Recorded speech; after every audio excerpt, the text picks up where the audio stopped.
조선 중기 남쪽 끝자락에 자리한 작은 마을이 있었습니다.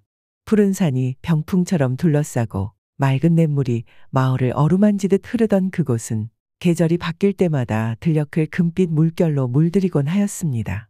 그 마을 한가운데 단정한 초가집 한 채가 있었고 그 집에는 주역이라는 사내가 살고 있었습니다. 주역은 어린 시절부터 남달랐습니다. 10살을 갓 넘겼을 무렵 어른 셋이 달려들어도 겨우 끌 수 있는 맷돌을 홀로 번쩍 들어 올렸으며 손끝에는 바람을 가르는 듯한 기운이 깃들어 있는 듯 하였고 가끔 맨손으로 나무를 쪼개는 모습을 본 이들은 입을 다물지 못하곤 하였습니다. 그러나 주역은 그 힘을 자랑하지 않았고 마을 어딘가 도움을 필요로 하는 곳에서는 항상 그 근처에 있었지요. 이런 일 혼자서 하시긴 버거우시니 그냥 저를 부르시지 그러셨어요? 에이그, 너가 이렇게 또 와주니? 나는 참 사는 복이 많다. 고맙다, 주혁아. 그의 손바닥에선 거칠지만 따뜻한 온기가 배어나왔습니다. 마을 사람들은 그를 아꼈습니다. 장터를 오가는 길목마다 주혁이는 이 마을의 자랑이다 라며 수군거렸고 어린아이들은 그의 품을 파고들며 천진한 웃음을 터뜨렸습니다. 그러던 어느 날 이 평화로운 마을에 먼지를 일으키며 자신의 무리들과 함께 나타난 사내가 있었습니다. 그 사내의 이름은 윤만. 윤만은 이미 산 너머 큰 고을에서 온갖 권세를 쥐락펴락하던 자였고 거칠게 엮은 재물과 인맥, 거기에 탐욕까지 한데 꿰차고 있었습니다. 그러는 그가 이곳 마을로 내려온 분명한 이유가 있었는데 이 고요한 마을을 자신의 또 다른 터전으로 삼으려 한 것이었습니다. 얼마 지나지 않아 윤만은 사방의 논밭을 사들이고 장터의 상권을 장악하며 마을 사람들의 숨통을 조용히 조여오기 시작했습니다. 그의 냉혹한 눈빛은 누구도 감히 거스를 수 없었지요. 특히 마을 초입에 자리한 기생집이 하나 있었는데 이곳은 윤만의 놀이터나 다름없었습니다. 그는 밤마다 술상을 벌이고 기생들을 제멋대로 부리며 탐욕을 채웠습니다. 이 몸이 술을 따르라 하지 않았느냐? 손이 느린 것도 이젠 죄로 다스려야겠다. 그 집의 기생들은 윤만의 손길 앞에 늘 떨며 고개를 숙였습니다. 그리고 그 중에서도 가장 눈에 띄던 여인이 있었습니다. 그녀의 이름은 연화. 눈길을 끄는 외모보다는 오히려 그늘진 눈빛과 조용한 기품으로 사람들의 시선을 사로잡는 여인이었습니다. 연화는 윤만에게서 끊임없는 괴롭힘을 당했습니다. 짓궂은 장난과 사람을 대하는 무례한 태도 등 그녀는 고통스러웠지만 모든 것을 견디며 오직 살아남기 위해 버텼습니다. 연아야, 다른 기생들처럼 웃지 않는 너의 그 입술을 내가 오늘은 꼭 풀어야겠다. 그 웃음 한 번에 내 돈이 얼마나 들어가는 줄 아느냐? 나리께서 원하시는 것이 웃음뿐이라면 얼마든지요. 연화는 고개를 숙인 채 술잔을 따랐습니다. 그 손이 미세하게 떨리고 있었지만 눈빛은 끝내 흐트러지지 않았습니다. 그렇게 윤만의 짓궂음은 날이 갈수록 점점 더 심해지고 있었지요. 그런 어느 날이었습니다. 바람이 유독 서늘하게 불던 초저녁, 연화는 윤만의 집으로 불려가던 길목에 서 있었습니다.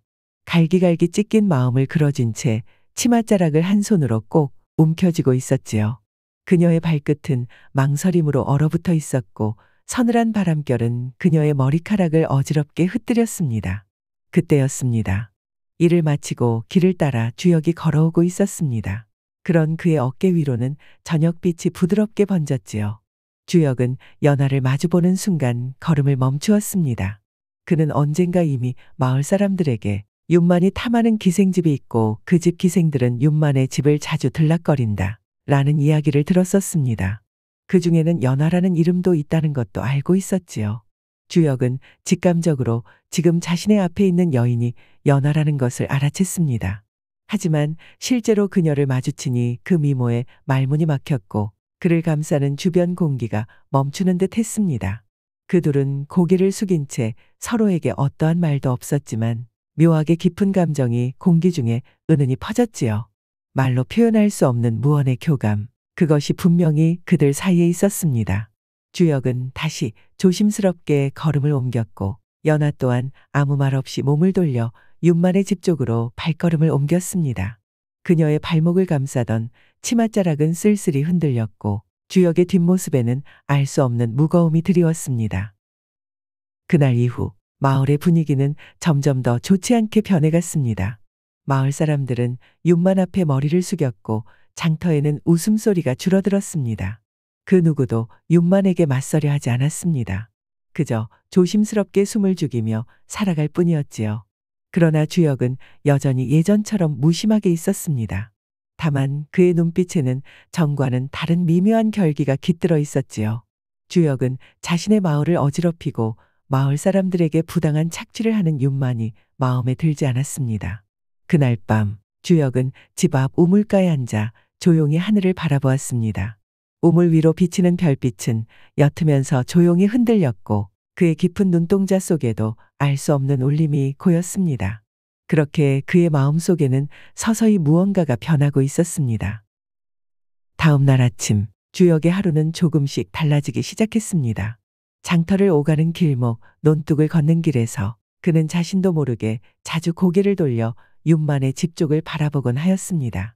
주역은 저번에 길에서 마주쳤던 연화가 그 이후로도 윤만의 집을 들락거리는 모습을 몇 차례 더 지켜봤습니다. 고개를 푹 숙이고 쟁걸음으로 걷는 그녀의 뒷모습과 치맛단에 스치는 손끝의 조심스러움, 그것들은 모두 주역의 가슴을 자극하고 있었지요. 그러나 주역은 말 한마디 꺼낼 수 없었습니다. 자신이 무엇을 할 수 있을지, 무엇을 해야 할지를 알지 못했기 때문이었지요. 가슴 속에 떠오르는 것은 단 하나, 모든 걸 지켜야 한다는 막연한 결심뿐이었습니다. 시간이 지날수록 주역의 가슴에는 작은 불씨 하나가 자라고 있었습니다. 그것은 겉으로 드러나지 않았지만 언젠가 자신도 모르게 타오를 것만 같은 불씨였습니다. 가을빛이 누렇게 깔린 들녘을 지나 마을 장터에서는 검은 기운이 번지고 있었습니다. 상인들 사이로 소란스럽게 소리가 퍼졌고 그 소란 한가운데 윤만이 앉아 있었습니다. 비단 도포를 입은 그는 술잔을 비틀며 느긋하게 사람들을 둘러보았습니다. 주역은 한쪽에 선 채 장작 더미를 내려놓고 조용히 시장판을 바라보고 있었지요. 윤만이 술기운에 실린 목소리로 입을 열었습니다. 이 마을 구석에 큰 바위 하나 있지? 사람이 어찌할 수 없는 크기라던데. 사람들은 어깨를 으쓱이며 웃었고 누군가는 대답하듯 키득거렸습니다. 예, 큰 소 나르던 길목에 있는 그놈 말씀이십니다. 윤만은 술잔을 돌리며 천천히 말을 이었습니다. 그 바위 누군가 옮긴다면 상으로 내 첩을 하나 줄 생각이다. 순간 장터의 소음이 잦아들었습니다.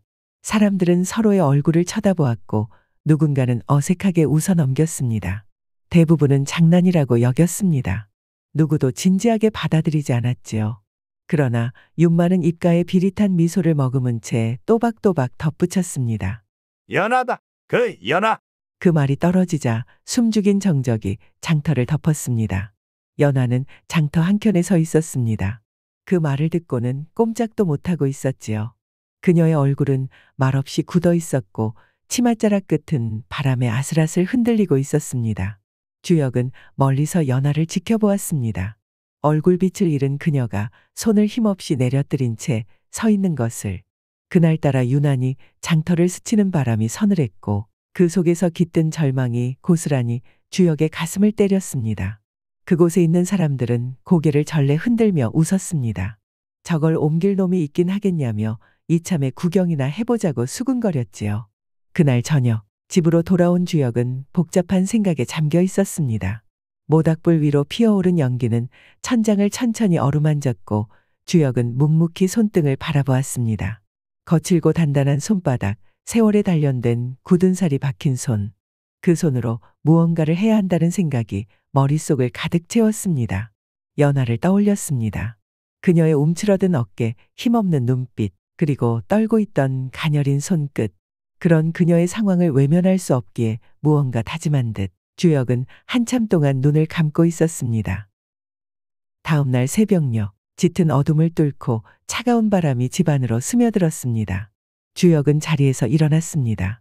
마루에 서서 먼 동쪽 하늘을 바라보았습니다. 아직 햇살은 비치지 않았고 세상은 어두웠습니다. 그는 깊게 숨을 들이켰고 숨결은 허공에 가볍게 퍼졌지요. 주먹을 불끈 쥔 손끝이 미세하게 떨렸고 가슴 안쪽에서 끓어오르는 뜨거운 것이 한 덩어리로 뭉쳐졌습니다. 잠시 후 새벽의 끝자락, 들판 끝에 작은 빛이 비치기 시작했습니다. 그래, 어디 한번 가보자. 주역은 집신을 질끈 동여매며 천천히 발걸음을 내디뎠습니다. 발밑에서 서리가 바스락거렸고 그는 조용히 마을 구석의 그 거대한 바위를 향해 나아가기 시작하였습니다. 마을 어귀, 오래전부터 신령의 바위라 불리던 커다란 바위 앞에 모여든 이들의 웅성거림이 퍼지고 있었습니다. 그 거대한 바위는 검은 이끼를 두르고 눅눅한 땅을 깊숙이 눌러앉은 채 고요히 잠들어 있었지요. 바위에 들이운 이슬은 서리로 변해 반들반들 얼어 있었고 아침 햇살이 그 위를 부드럽게 쓰다듬고 있었습니다. 그 한가운데 주역이 조용히 서 있었습니다. 집신을 질끈 동여맨 발끝은 단단히 땅을 붙들고 있었고 목덜미를 스치는 찬바람에도 그는 눈을 감고 천천히 숨을 고르고 있었습니다. 손끝에 맺힌 미세한 떨림, 굳게 담은 입술, 그리고 가만히 일렁이는 숨결, 그의 모든 감각이 하나의 목표를 향해 모아지고 있었지요. 멀리서 지켜보던 마을 사람들은 수군거렸습니다. 누구도 감히 움직이지 못했던 커다란 바위 앞에 홀로 선 주역의 모습은 낮은 장작불처럼 은은히 빛나고 있었지요. 연화 역시 군중 속에 섞여 멀리서 숨죽인 눈빛으로 그 모습을 바라보고 있었습니다. 그녀의 두 눈에는 떨림이 깃들어 있었습니다. 주역은 천천히 눈을 떴습니다. 흙먼지 냄새와 서늘한 이슬 내음, 마을 사람들의 숨죽인 기대와 불안이 뒤섞인 공기가 그의 몸을 감싸고 있었습니다. 그는 무겁게 발을 옮겨 바위 앞으로 다가갔습니다. 손바닥을 펼쳐 거친 이끼가 낀 바위 표면에 올렸습니다. 차갑고 축축한 촉감이 손끝을 타고 스며들었고 주역은 가만히 숨을 들이켰습니다. 손바닥을 눌러 힘을 실을 때 그의 어깨와 등줄기를 따라 뻗은 근육들이 조용히 긴장했습니다. 마디마디를 타고 오르는 힘을 억누르며 주역은 천천히 몸을 낮추었습니다. 그의 손가락이 바위를 꽉 움켜쥐었고 발끝은 땅을 깊게 파고들었습니다. 바람이 멈춘 듯 고요해진 순간 주역의 몸이 묵직하게 울렸습니다. 바위가 미세하게 흔들렸습니다. 처음에는 누구도 눈치채지 못할 정도로 아주 조금. 그러나 곧 바위가 서서히 기울기 시작했지요. 주역은 이를 악물고 힘을 모았습니다. 팔꿈치부터 어깨 그리고 등에 이르기까지 굵은 힘줄이 솟구쳤고 이마에 맺힌 땀방울이 땅으로 떨어졌습니다. 움직인다. 누군가 놀란 듯 숨죽이며 속삭였고 그곳에 모인 사람들은 본능처럼 숨을 삼켰습니다.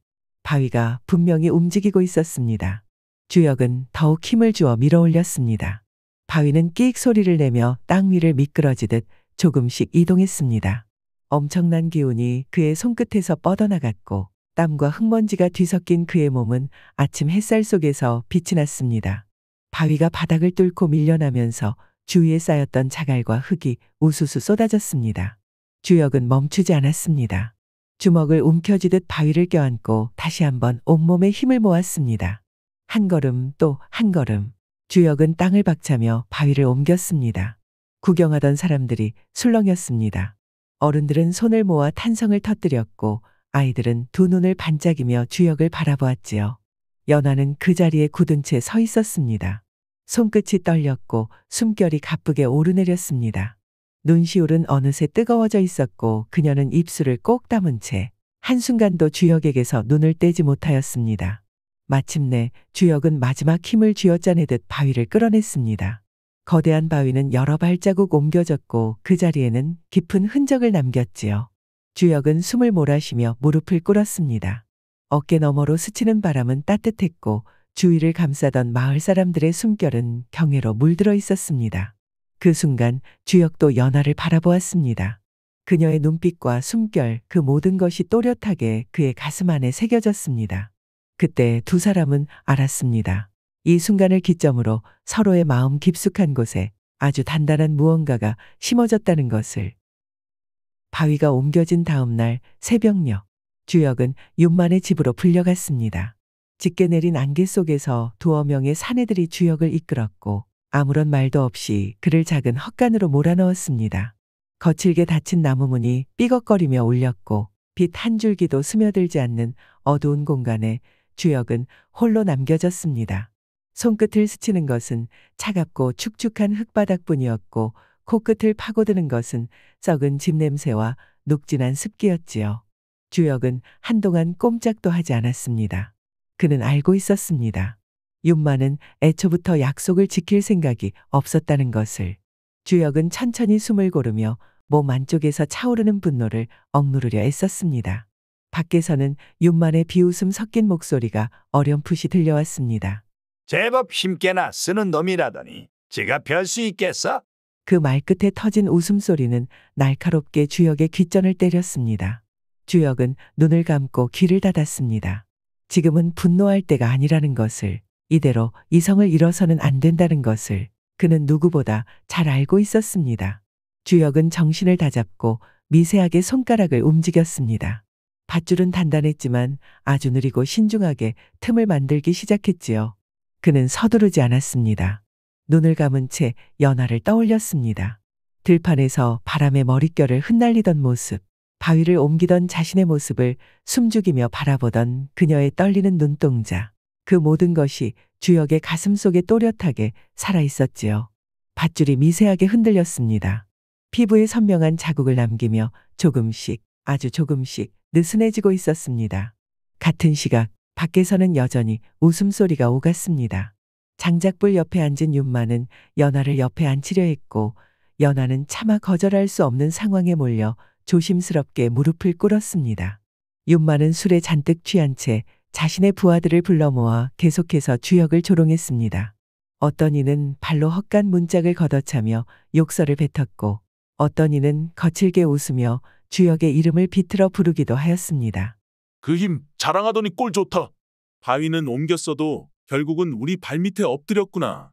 힘만 세면 뭐하나? 머리는 텅 비었을 테지.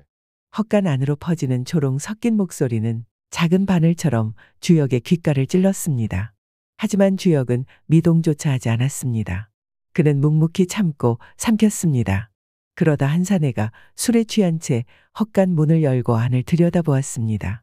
기름기 낀 눈으로 주혁을 내려다보며 비웃음이 섞인 소리로 말했습니다.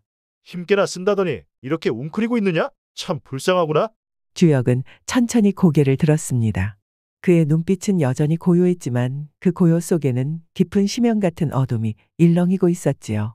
그 사내는 주혁의 반응이 없자 더 큰 소리로 조롱을 퍼부었습니다. 아니, 이놈 봐라. 사람 말을 못 알아쳐먹냐? 그 말과 함께 사내는 헛간 안으로 들어와 주혁의 어깨를 발로 거칠게 걷어찼습니다. 그 채로 주혁은 바닥으로 뒹굴었고 그는 더 이상 참지 않았습니다.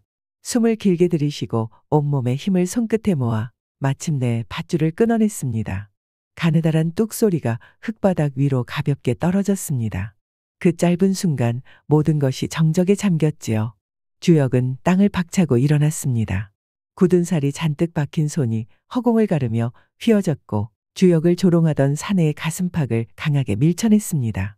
쿵! 벽을 타고 날아간 사내는 그대로 기절해버렸고 나머지 부하들은 비명을 지르며 뒷걸음질 쳤습니다.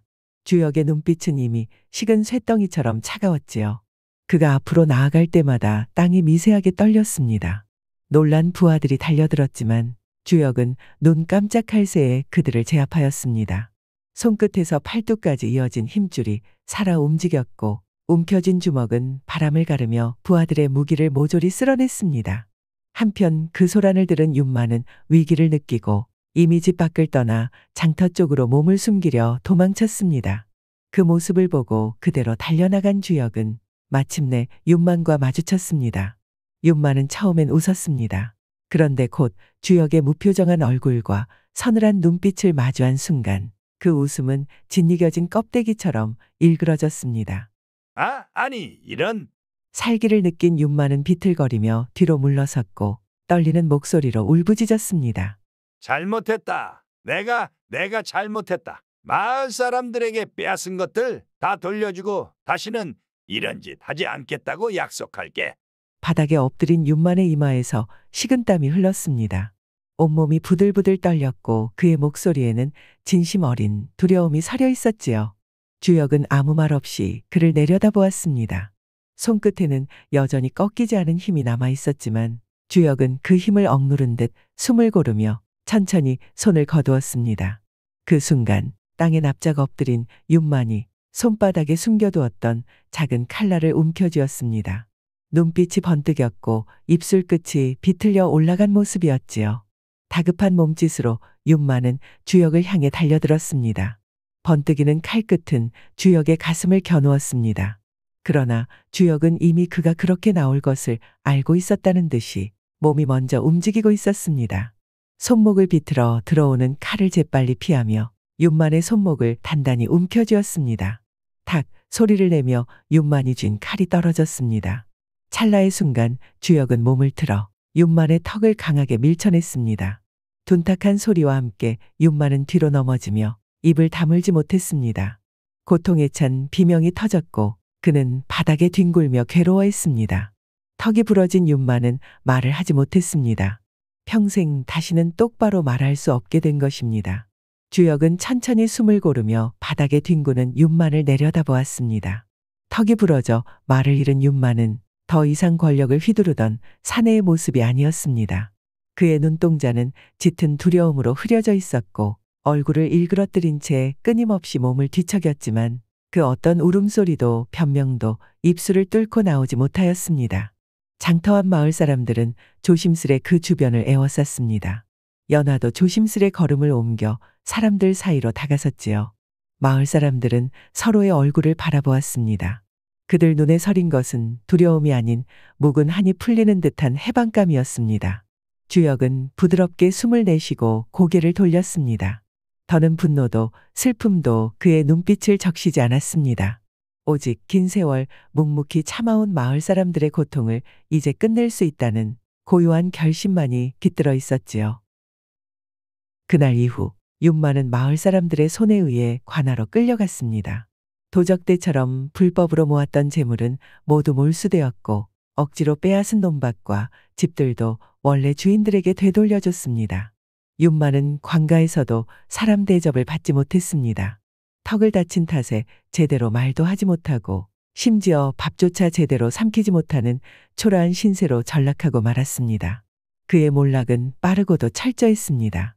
한편 마을은 조금씩 제 숨을 찾아가기 시작했습니다.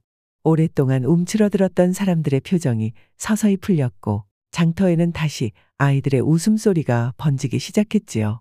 마을 어귀마다 피어나는 매화는 바람에 부드럽게 흔들렸고 한때 고개를 숙였던 사람들은 서로 마주보며 인사를 나누었습니다. 모든 것이 서서히 제자리를 찾아가고 있었지요. 그리고 그 중심에는 주역과 연화가 있었습니다. 해질녘 주역은 들녘 끝자락에 홀로 서 있었습니다. 그때 조심스레 다가오는 발자국 소리가 들렸습니다. 주역이 고개를 돌리자 그곳엔 연화가 서 있었지요. 두 손을 소매 안에 꼭 쥔 채 수줍은 듯 주역을 바라보는 연화. 주역은 천천히 조심스레 손을 내밀었습니다. 그 손끝은 크고 거칠었지만 아무런 강요도 없었지요. 몸은 좀 어떠신가요? 당분간은 좀 편히 쉬셨으면 하는데. 괜찮습니다. 아, 그리고 저와 마을을 위해 힘써주셔서 감사합니다. 연화는 말을 마치곤 조심스레 그의 손을 잡았습니다. 작고 가냘픈 손이 주역의 손 안에 들어왔습니다. 손끝으로 전해지는 따뜻한 온기, 부드러운 떨림, 그리고 말로는 다 할 수 없는 다짐이 그 사이를 채웠습니다. 서로의 눈을 마주본 두 사람은 아무 말 없이 웃었습니다. 바람이 들판을 스치며 지나갔고 저물어가는 하늘은 붉은 빛으로 물들었습니다.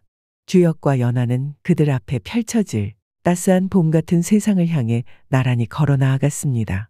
그들의 걸음은 느렸지만 단단했고 그 발자국은 또렷하게 대지를 물들여갔습니다. 힘이란 단지 누군가를 꺾기 위해 존재하는 것이 아닌 다친 이를 감싸고 억눌린 목소리에 귀를 기울이며 무너진 마음 곁에 조용히 서기 위해 존재하는 것이라 할 수 있습니다.